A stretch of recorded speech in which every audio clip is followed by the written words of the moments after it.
I always like to find ways to make this game a little bit easier, as you all have seen that by now. But there is one DLC that I want to talk about in this particular episode that absolutely breaks the game, in my opinion, and one thing that I highly recommend that everyone looks into getting. So, let's get into today's video, and I hope you're having a great day.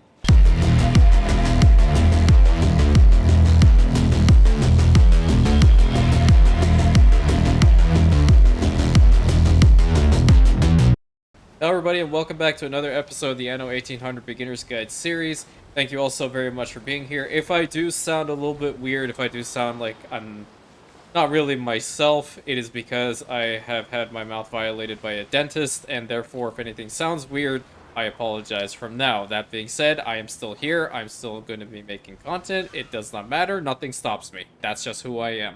So, we are going to be talking about something very interesting today, because I've already discussed one DLC in the past, and that was the Bright Harvest DLC. I'm really going to be focusing on the ones that I feel are the most important to actually get involved in and potentially purchase yourselves, because I don't really want you wasting money, really, because a lot of people, they tend to go into DLCs and they look at it and be like, oh, it's cool on paper, but what does it really offer? Some of them, they offer nothing. Some of them, they offer everything. The one that I'm telling you about right now, I'm going to talk about in this particular episode, is going to be the Docklands DLC. The Docklands DLC came out in 2021. It's part of Season 3.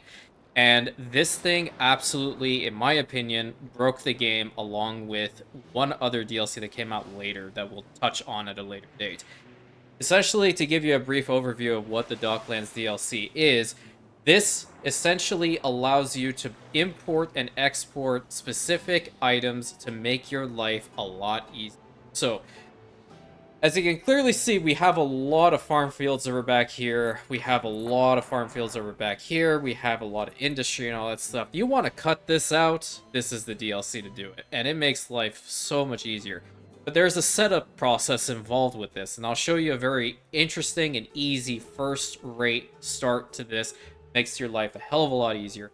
So, as you can clearly see, before we even build anything, I want to mention the item that we're going to be trading here the most is going to be fish. Fish is a fantastic starter good to sell in the Docklands. For some reason, its ratios are on point, so we're going to move this whole chain at some point. But what I want to talk about is actually the Docklands building itself. So, you have a main wharf here, and then you're essentially attaching modules, similar to that of when you put the farm fields down, to the main wharf. So, this is essentially what it looks like. It is a pretty big building, right? But one thing I want to caution you about is this thing also attracts a decent amount of attractiveness for your city. The only way that it does that is if all the modules you have with it are attached. So you can't have a portion over here and a portion over here. No, you kind of want to find a good spot to put both. So instead of actually moving these, now I think about it, this side seems to be pretty decent. We have a large enough harbor area to really justify having the Docklands over here. And what we'll do is we're just going to plop this thing down right here, smack dab in the middle. More beautiful. Now, this is when the whole modules thing unlocks, and we're going to go through every single one of the modules so you guys know exactly what it is. Obviously, you're going to have to attach this thing to a network. If not, it's definitely not going to work for you, especially when it comes to the attractiveness. You definitely do want to have the attractiveness value to this. It does also act as a secondary harbor, and this also helps out considerably because you don't want all of your ships going into your main harbor area.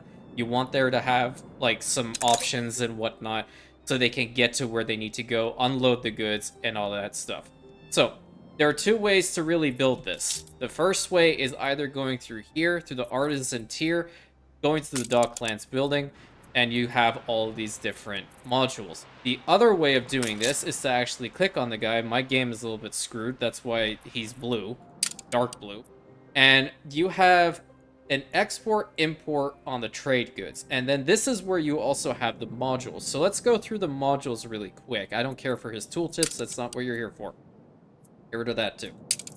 Okay, so we have a couple cool ones here. The first one is a depot. Now, as you can see, it offers you 100 tons of storage capacity, 15 attractiveness, It does have a maintenance cost though, and it does rely on a lot of resources to build these things.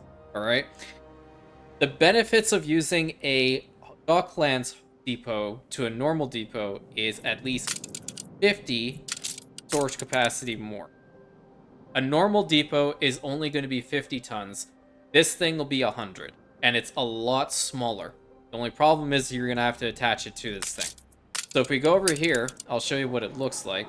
We can go ahead and essentially put it down right over here. Now, some of the modules do have a little area in front of them that you can't put anything with. But for example, if you want to, like, we'll just keep this on blueprint for now. If you want to have a depot like this and then put something in between here and then put it facing this direction, you can do that. Essentially, it's leaving an open spot. Why they decided to do this, I have no idea. Probably to cut down on the bloating. But to be perfectly honest with you, there are modules in here that make sense for you to have an area in front of them. You can't put anything to. For the depots, I don't understand the design decision. But we're going to go ahead and build at least 2 of our depots down. And this is just who I am. I like to make it kind of like even looking on both sides. So this is what the depots are. And right now our island storage capacity has raised by 200 by putting these 2 down to a whopping 450. Okay. That is a good thing with the depots. The next one are piers. Piers are very similar to what you're seeing right now with this clipper that just brought in some cotton fabric and rum. It essentially acts as another harbor area, another option for your ships to go to, and it looks something like this. Very simple, so pretty much the same size, roughly just 1 tile smaller. We can put these down later on when we have a lot of ships coming to and from. Right now, we don't really need to worry about it. That's something we can add later. Repair cranes, like the depots, they also are very important, especially like if you're going to war, if you still have active piracy. These things will replenish your ship's hit points and allow them to get back in the field very, very quickly. The thing about these are, again, that they do have that little area in front of them that you cannot actually put anything in front of. So what I tend to do later on is, as an example, we have this area. I kind of like to put them like this. Sometimes this is not the optimal strat to do with these. Sometimes I don't even build them at all. It doesn't matter. If anything, I would build it just for the attractiveness, because right now, that's what matters more than the actual repair cranes themselves. The next thing, which is very important that I recommend definitely building here, not one of the most important, but definitely up there, is a Harbor Master. The Harbor Master will allow you to put specific items within the Docklands that'll help you for passive trade, for your, I don't know, harbor defenses, because remember, you do have a radius here. This radius is fantastic for you to have. So if we are, for example, going up against, I don't know, a small pirate incursion that's coming over here, you have some people in here that are going to increase the speed of your guns. That's fantastic. Passive trade pretty much means like the NPCs coming into the Docklands might have a potential of unloading like 5 tons of advanced weapons or some cigars. You know, we all love that. Some rum.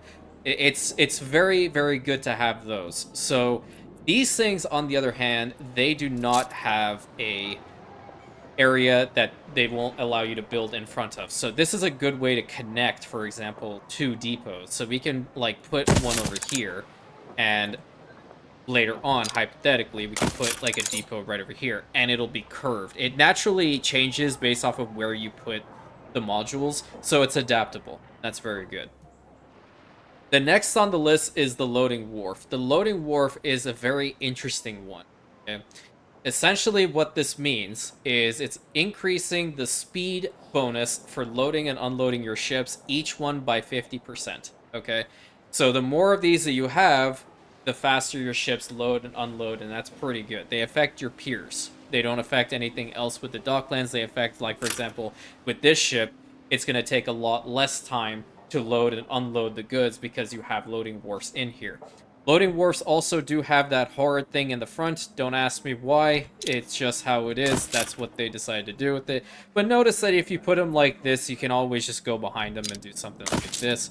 And like if I actually put it right, then you would have seen it.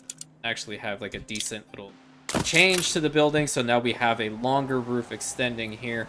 And if we put a harbor loading wharf, excuse me, we can just like, oh, I didn't mean to actually build that one, but I did it anyway. But it's essentially looking like this, right? The last one, and that, in my opinion, probably the most important, are going to be your export offices. These ones are going to be the ones that you're always going to max out. Regardless of what you're doing, this is very important. I think because of my difficulty setting, I can actually get rid of this, and I can use it to build this. So the export office essentially means that it's allowing us to have one additional space to import and export goods. Does this land belong to your queen? Or may I?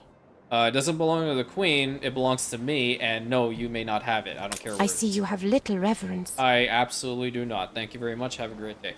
So what we're going to be doing here is explaining what this whole means before we actually go in there and build the export office. So as you can see here, he's trying to get us to click on this export and import thing. So we'll go ahead and click it. Obviously, you can't see him because, damn. And what you have here are specialty exports. These are what you determine, okay? This is very important. You start off with one slot anyway, based off of the actual main Docklands Wharf, which is fantastic. And on the right are goods that you can import. Okay, I wish this guy would just stop with his pop-ups. In order to get up the chain, there are different ways in doing so. For example, this one, in order to get 5 plantains, we need to have export goods required 504. So that means that you're going to have to be exporting enough in order to unlock that one. Instead, with the chocolate, on the other hand, we have to import a specific good, being plantains. We have to import 900 plantains, regardless of whether you want it or not. That's one condition in order to get chocolate imported to your island. In this case, right, what I really want to do is cut out the use of work clothes and probably pigs. Yeah, probably pigs on this island, because pigs cause negative attractiveness and we don't like that. So what we have here is your classic case on how the heck to get... I could simply go to press. I don't care what he does either. What do we do in this particular situation? A heart that is rotten. You're going to take the fish from here, which I recommend you do this to start off, and put it into this slot, okay? And because we want to get rid of our work clothes primarily, we're going to click this and we're going to drag it all the way up to here. Now, you'll see it's a 1-to-1 ratio, okay? Don't worry about this too much, okay? Later on, the good thing about this whole pyramid thing is the more fish that you export and the more stuff you get, the faster it works up the chain. The higher up the chain, the better the ratio. Alternatively, the more complex the item is that you're selling, the more you get from your trade. In this instance, early to mid-game, fish is actually pretty decent. But you can't really only rely on 39 workload, right? We're going to keep this like this for a second. And if you go over here, it'll tell you that it's waiting 10 minutes. I can't promise it won't be dangerous. You know, I wish I would have turned. Let me know when you... What we can do here is, instead of having these modules like so, I'm going to go over here and I'm going to actually build an exports office, and I'll put it right over here. This is the same as the Harbor Master. It doesn't have one of those word unbuildable locations in front of it. So if you go over here to the import export, you'll notice that we have another slot open, and we can just easily put another, you know, bit of fish in there. And let's say, for all intents and purposes, we want to just cut out something else, and in this case we want it to be the potatoes. We can just do this. Now see the ratio here, it's still a 1-to-1, but because work clothes is something that you're gonna have to make, this becomes a little bit more easy to get, I guess, as far as the game is concerned.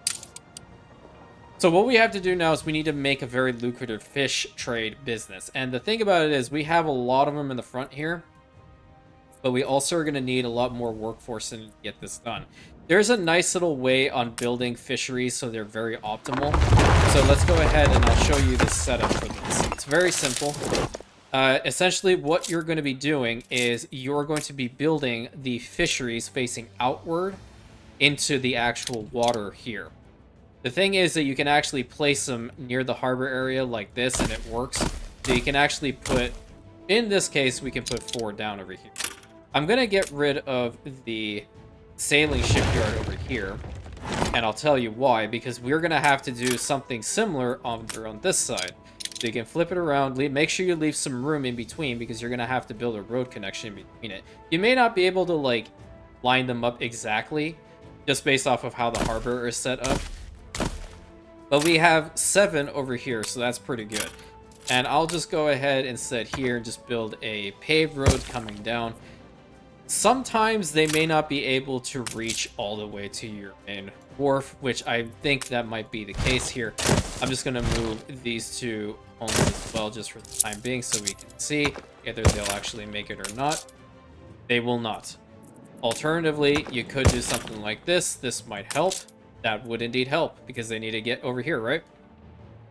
So instead of only having 3 here, you now have 7. But also factor in that these guys are going to be using a lot of workforce.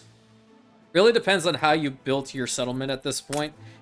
For our purposes right now, we can only probably build a 3. Because that's 25. Oh no, so we can build 5 of them. We can indeed build 5 of them. We don't need to have 89 workers, that's for sure. So I'm going to start downgrading a little bit. Get these guys downgraded back to... Oh, like I can't do that exactly. That should be fine. So we have 216.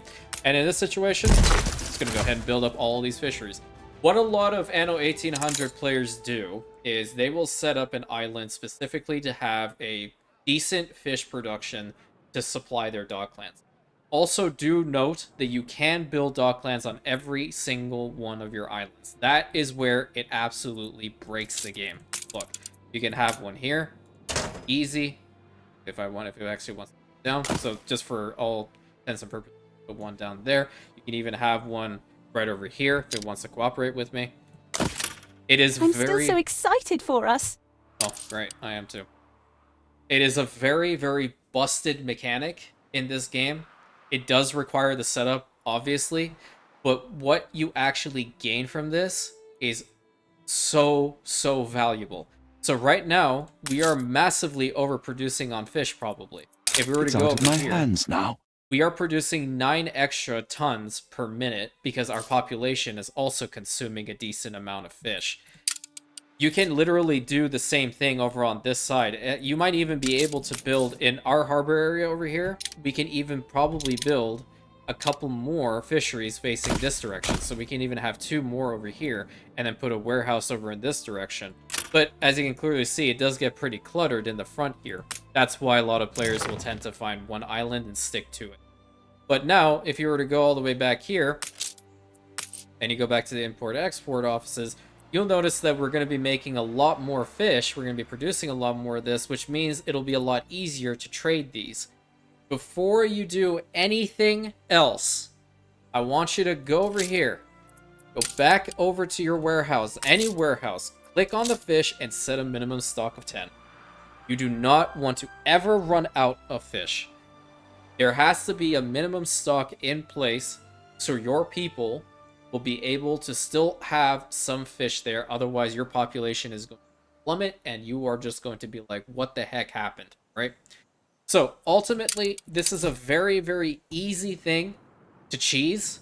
You can get a lot of resources out of it. Heck, you can even like bread, goulash, beer, canned food, all the stuff that are annoying to make. Right now, you can import through the Docklands. It is ridiculously powerful. Later on in late game, I will give you a little bit of a heads up. There is a resource that you can make, and it's very, very fast. It just takes a lot of setup, again, to get to that point. It is elevators. You can sell elevators in the Docklands, get them to Legendary Exporter, and then literally anything on this list becomes an absolute piece of cake for you to get. It's so simple. You also gain some more items as you progress and you build up your Docklands, of course. But do note that you don't have to do this for every single one of your islands. You only need to really build up one Docklands, and then it will transfer to every single other Dockland in your territory, pretty much. So later on, you might see that you can import cabs, like taxi cabs. We don't see that here because we haven't built the Docklands enough to reach that point, okay? But until then, this is really a fantastic way on getting this whole situation sorted. There is a quest line associated with the Docklands. I highly, highly, highly recommend that you do it because you have the opportunity of getting this guy's ship. And I want to show you guys the ship because it's very, very important that I talk about this right now. Another reason this thing breaks the game is obviously you have to do region to region transport. As you can see here, the Vengeance is doing its thing. It's trying to get over to the old world as fast as it possibly can, okay? A Clipper normally has 100% when it comes to interregional travel. If we were to rebuild our sailing shipyard, which I need to find it, and it's right over here. I'm gonna put it like right here and just call it a day. If you look here, what you're mostly looking for is open sea travel speed, okay? Open sea travel speed essentially means region to region transport. That means this ship is going at 100%.